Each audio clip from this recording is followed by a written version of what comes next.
ఆకలి కేకలకు అలమటించారు. దొరల అరాచకాలకు ముక్కలయ్యారు.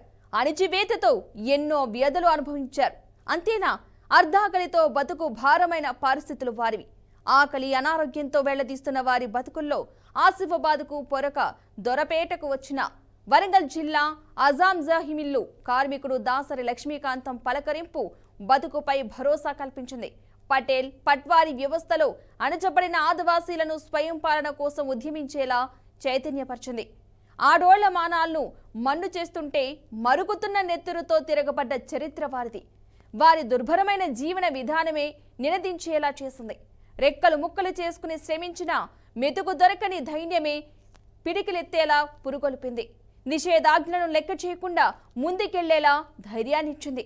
అదే 4 దశాబ్దాల క్రిందట ఉవ్వెత్తిన ఎగిసిపడిన ఉద్యమం.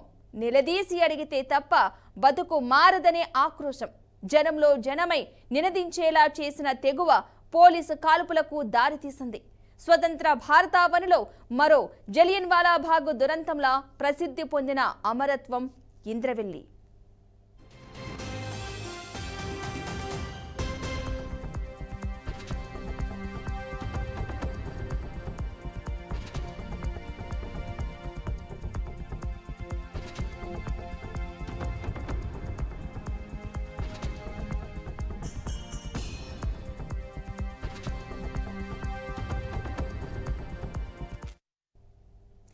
ఆదిలాబాద్ జిల్లాలో 1981 ఏప్రిల్ 20 నాడు పోలీసుల కాల్పులకు దారితీసిన ఘటన మరో జలియన్వాలా బాగ్గా ప్రాచుర్యం పొందడానికి దారితీసిన విషాదభరితమైన సంఘటన.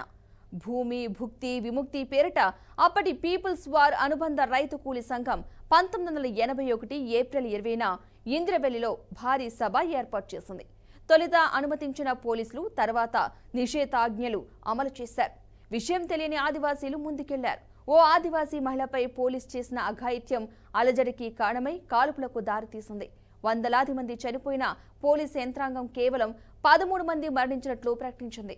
అలా భూమి భుక్తి విముక్తి నినాదంతో ఆదివాసీలు చేపట్టిన ఉద్యమం రక్తసిక్తమైంది.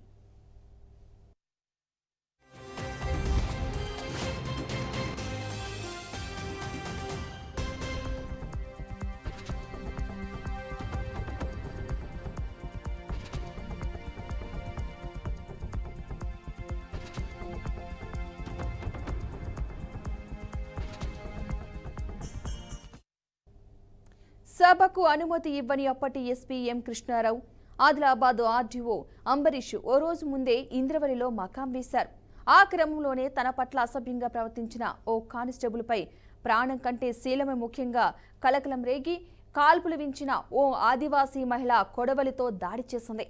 ఆ కానిస్టేబుల్ అక్కడికక్కడే మరణించడంతో ఒక్కసారిగా కలకలం చెలరేగింది. కానిస్టేబుల్ మృతి చెందడం పోలీసుల్లో ఆగ్రహవేశాలకు దారితీసింది. తొలుత ఆర్డీఓ అంబరీష్ కాల్పులకు అనుమతి ఇవ్వకపోయినా ఎస్పీ ఒత్తిడి మేరకు తలొగ్గక తప్పలేదు.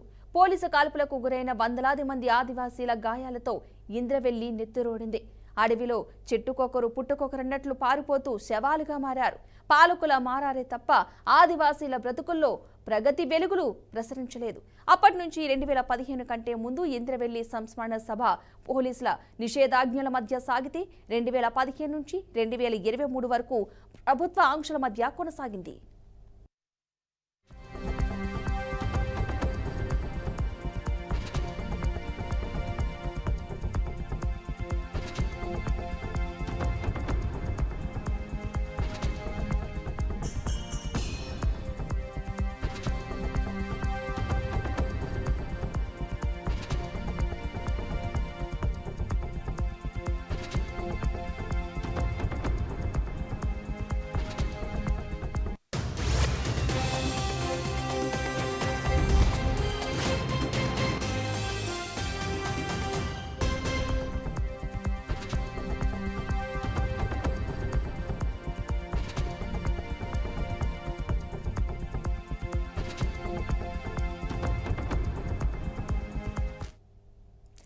పీపుల్స్ వార్ ప్రమేయంతోనే ఇంద్రవెల్లి సభ జరిగిందనే ఏకైక కారణంతో ఏప్రిల్ 20 వస్తుందంటే 43 ఏళ్లుగా అక్కడ నిషేధాజ్ఞలు విధిస్తున్నారు.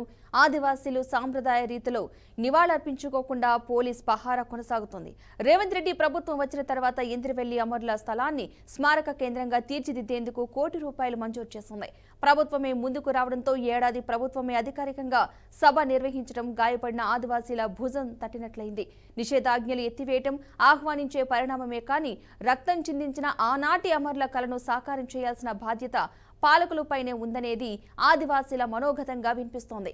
సర్కార్ నిర్ణయం అభద్రతతో ఉన్న ఆదివాసీలకు ధైర్యాన్నిస్తోంది. రాజకీయాలకు తావు లేకుండా అమరుల కల సాకారం చేయాలనే ఆదృతతో నిండిన గుండెల్లో అభ్యర్థన వినిపిస్తోంది.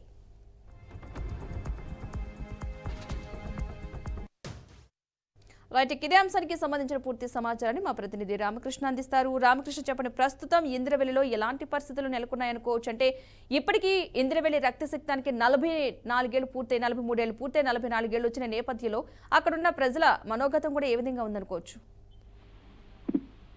ఎస్ పద్మ, ఇంద్రవెల్లి నెత్తుటి గాయానికి నేటితో 40 ఏళ్లు పూర్తవడం జరిగింది. అయితే ఈ రోజు చూసుకుంటే అయితే ఆదివాసులలో ఒక పండగ వాతావరణం నెలకొన్నది. అంటే ఇంద్రవెల్లి అమరవీరులకు కూడా నివాళులు అర్పించడంపై కూడా 44 ఏళ్ల ఉన్న నిషేధం కూడా రాష్ట్ర ప్రభుత్వం ఎత్తేసింది. దాంతో ఇంద్రవెల్లి అమరవీరుల సంస్కరణ దినం తొలిసారిగా అధికారికంగా కూడా జరుగుతుంది. అయితే అమరవీరుల సంస్కరణ దినోత్సవం సభను అధికారికంగా కూడా నిర్వహించేందుకు ఐటీడీఏ ద్వారా కూడా తెలంగాణ రాష్ట్ర ప్రభుత్వం అన్ని ఏర్పాట్లు కూడా పూర్తి చేసింది. ఇప్పుడు పండగ వాతావరణం కూడా నెలకొన్నది.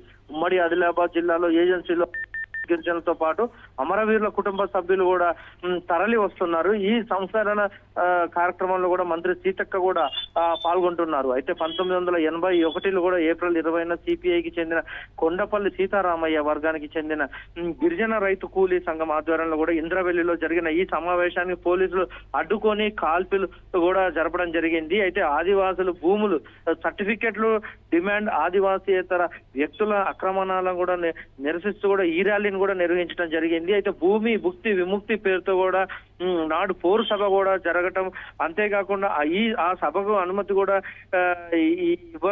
ఇవ్వనందుకు ఇటు అక్కడ గ్రామస్తులకను అంతేకాకుండా గిరిజనవాసులకను పోలీసులకు కూడా పెద్ద ఎత్తున విధ్వంసం కూడా జరగడం జరిగింది.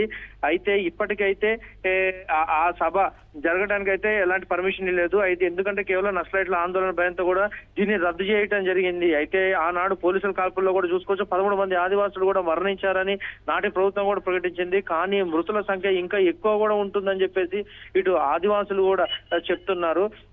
ఆ విధ్వంస కాండ తర్వాత కూడా ఈ రోజు ఈ సభ ఏర్పాటు చేయడంతో అయితే ఇటు ఆదివాసులు గిరిజనులు కూడా ఆనందం వ్యక్తం చేస్తున్నారు. అయితే ఆనాడు చూసుకుంటే మరణించిన వారి త్యాగాలను గుర్తు చేసుకుంటూ కూడా ప్రతి ఈ ఏడాది ఏప్రిల్ 20న కూడా ఇంద్రవెల్లి మండలం హిరాపూర్ లో కూడా ఆదివాసుల సంస్కరణ దినోత్సవం నిర్వహించడం, అంతేకాకుండా ఉమ్మడి ఆంధ్రప్రదేశ్ రాష్ట్రంలో కూడా ఈ కార్యక్రమం నిషేధం కూడా ఉండేది. అయితే తెలంగాణ వచ్చాక గత ప్రభుత్వం సంస్కరణ కార్యక్రమం కూడా ఉన్న ఆంక్షలను కూడా సడలించి ప్రస్తుత ప్రభుత్వం ఆ నిషేధాన్ని పూర్తిగా ఎత్తేయటం, దాంతో ఆదివాసులు ఈ రోజు అధికారికంగా కూడా అమరవీరుల సంస్కరణ దినోత్సవం కూడా అంగరంగ వైభవంగా కూడా జరుపుకుంటున్నారు. అయితే ఇంద్రవెల్లి ఘటనలో కూడా అమరులైన కుటుంబాలను కూడా ఆదుకుంటామని చెప్పేసి ఇప్పటికే కూడా ప్రభుత్వం నుంచి కూడా ఒక హామీ కూడా ఇవ్వడం జరిగింది.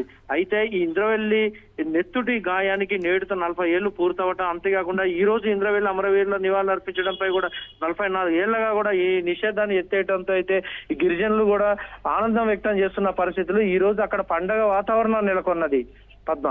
Right, thank you Ramakrishna. Right, ఇక మొత్తంగా ఇదే అంశానికి సంబంధించిన పూర్తి సమాచారాన్ని మా ప్రతినిధి భాస్కర్ అందిస్తారు. భాస్కర్, చెప్పండి, దాదాపు 43 ఏళ్ల క్రితం జరిగిన ఈ ఘటనకు సంబంధించి ఇప్పుడు ప్రస్తుత తరం ఏం మాట్లాడుతున్నారు, ఏం చెప్తున్నారు దీనికి సంబంధించి? నేటికి ఇంద్రవెల్లి రక్తస్థికానికి 44 ఏళ్లు గడిచిన పరిస్థితి ఉంది. ఎందుకంటే ఆదిలాబాద్ జిల్లాలో ఉమ్మడి ఆంధ్రప్రదేశ్ లో జరిగినటువంటి ఆ సంఘటన ఏప్రిల్ 1981లో జరిగిన పరిస్థితి. అంటే ఆనాడు భూమి భుక్తి విముక్తి కోసం చేసినటువంటి అమరులు కావచ్చు, ఆనాటి నేటి ఉద్యమానికి ఈ వాటికి 44 ఏళ్ళు పూర్తయిన పరిస్థితి ఉంది. ఆ అన్నట్టు చేసినటువంటి పోలీసుల దాష్టికానికి, పోలీసుల అత్యుత్సాహానికి బలి అయినటువంటి ఎందరో అమరవీరులు చాలా త్యాగ ఫలితం ఇలా ఇంద్రవెల్లిలో జరుగుతున్నటువంటి భూమి భుక్తి విముక్తి సమితి పేరిట అప్పటి పీపుల్స్ వార్ అనుబంధ రైతు కూలీల సంఘం చేసినటువంటి పోరాటం అది. ఆ పోరాటం నేటికి ఉమ్మడి ఆంధ్రప్రదేశ్ లో జరిగినటువంటి సంఘటన ఇప్పటికి 44 ఏళ్ళు అని కూడా ఎన్నో ప్రభుత్వాలు, ముఖ్యంగా ఈ విషయం చూసుకుంటే తెలంగాణ రాష్ట్రంలో సేమ్ ఇంద్రవల్లి లాగానే తెలంగాణ ఉద్యమాల పేరుతో పుట్టినటువంటి టీఆర్ఎస్ పార్టీ తర్వాత 10 ఏళ్ళు అధికారం ఉన్నది. ఆ తర్వాత ఇప్పుడు కొత్తగా తెలంగాణ రాష్ట్రంలో కాంగ్రెస్ పార్టీ అధికారంకి వచ్చింది. సుమారు కంటే 16-18 నెలలు అవుతుంది. నేటికి 20వ తారీఖున నిషేధాన్ని ఎత్తివేసినటువంటి కాంగ్రెస్ ప్రభుత్వం ఈ రోజు అఫీషియల్ గానే ప్రోగ్రామ్ చేస్తానంటే ఏదో తూతు మంత్రంగా చేసిన పరిస్థితి. ఇప్పటికైతే గిరిజనులు ఆ ఉద్యమాల్లో కోల్పోయిన బిడ్డలు కావచ్చు, ఆ కుటుంబాలు కావచ్చు, ఇంకా పూర్తి స్థాయిలో ఎవరు కూడా ఆదుకోలేదు. హామీలు ఇచ్చారు ఎవరైతే ఉన్నారో. గత లాస్ట్ ఇయర్ కూడా ఇంద్రవెల్లిలో పెద్ద ప్రోగ్రామ్ మీటింగ్ భారీ బహిరంగ సభ పెట్టారు. సీఎం రేవంత్ రెడ్డి హాజరయ్యారు. ఆ ఇన్ఛార్జి మంత్రి సీతక్క కూడా హాజరు కావడం జరిగింది. ఆదిలాబాద్ జిల్లా ఇన్ఛార్జి మంత్రి సీతక్క కూడా హాజరు కావడం జరిగింది. అంటే ఇంద్రవెల్లిలో పెద్ద ఉద్యమానికి పురుటిగడ్డ, అది అనేక ఉద్యమాలకు పుట్టుబోసిన గడ్డ ఇంద్రవెల్లి. చాలా మంది పేద బడుగు బలైన వర్గాలు, ముఖ్యంగా గిరిజన బిడ్డలు పుట్టన పెట్టుకున్నటువంటి సంఘటన ఇప్పటికి నేటికి మర్చిపోయినటువంటి సంఘటన అది. అయితే కాంగ్రెస్ ప్రభుత్వం అధికారంలోకి వచ్చిన తర్వాత ఇంద్రవెల్లి జరిగినటువంటి సంఘటన రూపమాపే విధంగా ప్రభుత్వానికి అనుకూలంగా వాళ్ళ కుటుంబాలు ఎవరైతారో కుటుంబాలను పెద్ద దిక్కుగా కోల్పోయిన కుటుంబాలను తప్పకుండా ప్రభుత్వం ఆదుకుంటామని చెప్పేసి ఆ రోజు హామీ ఇవ్వడం జరిగింది. ఇప్పటికి ఇంకా అది పూర్తి స్థాయిలో అమలు కానట్టు తెలుస్తుంది. ఎందుకంటే ఆ కుటుంబాలు ఇంకా షార్ట్అవుట్ చేసి చాలా మంది కుమారులు ఆ కుటుంబాలని అప్పుడు ఉన్నటువంటి పరిస్థితిలో చాలా వందలాది మంది చనిపోయిన అప్పటి ప్రభుత్వాలు మాత్రం కేవలం 13 మంది మరణించేట్లు పోలీసు వర్గాలు ప్రభుత్వానికి నివేదిక సమర్పించిన పరిస్థితి మనకు తెలిసిందే. అయితే పద్మ నేటికి 44 ఏళ్లు పూర్తవుతున్నా కూడా అనేక ప్రభుత్వాలు మారినాయి. గతంలో Congress party, TDP party Telangana ఆవిర్భవించిన తర్వాత మళ్ళీ టీఆర్ఎస్ పార్టీ 2 పర్యాలు అధికారం చేపట్టిన పరిస్థితి. ఎందుకంటే తెలంగాణకు ఒక ఉద్యమ చరిత్ర ఉంది. తెలంగాణ రాష్ట్రానికి ఒక ఉద్యమ పోరాటాల నేపథ్యంలోనే పుట్టినటువంటి తెలంగాణ రాష్ట్రం అయినా కూడా అప్పటి ప్రభుత్వం ఎవరితో కేసీఆర్ 14 ఏళ్లు ఉద్యమం చేసిన తర్వాత అధికారంకి వచ్చిన తర్వాత టీఆర్ఎస్ పార్టీ 10 ఏళ్లు అధికారంలో ఉన్నా కూడా మళ్ళీ ఇంద్రవెల్లిని ఏనాడు కూడా వెల్లులోకి తీసుకెళ్లి ఇంద్రవెల్లిలో మరణించిన కుటుంబాలకు, అమరులకు ఏనాడు ఏమి కూడా సాయం చేయనటువంటి ప్రభుత్వం మళ్ళీ తెలంగాణ రాష్ట్రంలో మళ్ళీ కాంగ్రెస్ పార్టీ అధికారంకి వచ్చిన తర్వాత సీఎం రేవంత్ రెడ్డి నేతృత్వంలో సీతక్క మంత్రి, ఇన్ఛార్జి మంత్రి సీతక్క తర్వాత మన సభ పెట్టి బహిరంగ సభ పెట్టి కుటుంబాలను తప్పకుండా ఆదుకుంటా ఈ రోజు నుంచి ఇంద్రవెల్లిలో జరిగినటువంటి ప్రతి గిరిజన కుటుంబాలకు పండుగ వాతావరణం కల్పిస్తూ వారిని ఆదుకునే ప్రయత్నం ప్రభుత్వం చేస్తుందని చెప్పడం జరిగింది. నేటికి పూర్తి స్థాయిలో అమలు కానట్టు పరిస్థితి. ఏడాది కంప్లీట్ గా ఇది 2వ సభ. కాంగ్రెస్ పార్టీ అధికారంకి వచ్చిన తర్వాత ఇది 2వ సభ కంటిన్యూ అవుతుంది. 2వ ఇయర్ కంటిన్యూ అవుతుంది. ఇంకా కూడా పూర్తి స్థాయిలో ప్రభుత్వం అంటే మనకు ఉన్న సమాచారం వరకు పూర్తి స్థాయిలో ఎవరిని కూడా వాళ్ళకి షార్ట్అవుట్ చేయాలి, వాళ్ళకి న్యాయం జరగలేదని చెప్పి జరుగుతున్న పరిస్థితి ఉంది. ఇప్పటికైనా ప్రభుత్వాలు ఈ జరిగినటువంటి నిషేధాన్ని ఎత్తివేసి ఆ అమరుల కుటుంబాలను ప్రభుత్వం ఆదుకోవాలి. ఎవరైతే ఉన్నారో వాళ్ళ కుటుంబాలను పూర్తి స్థాయిలో ప్రభుత్వం వాళ్ళకి దండగా ఉంటే ఆ రానున్న రోజుల్లో ఇలాంటి సంఘటనలు ఎదురగకుంటాయని చెప్పి ఇప్పటికీ గిరిజనులు కోరుకుంటూ పడుతుంది. ది సేమ్ టైం ఈ రోజున ఇలా గిరిజనులంతా కూడా ఆ నిషేధం ఎత్తివేయడంతో అంతా సంతోషంగా ఉన్నటువంటి పరిస్థితి, ఒక పండుగ వాతావరణం నెలకొన్న పరిస్థితి. ఎన్నో త్యాగాల ఫలితంగా ఉన్నటువంటి ఇంద్రవెల్లి సాధించినటువంటి ఉద్యమ పోరాటం అయితే కనిపిస్తుంది Padma. Right, thank you Bhaskar.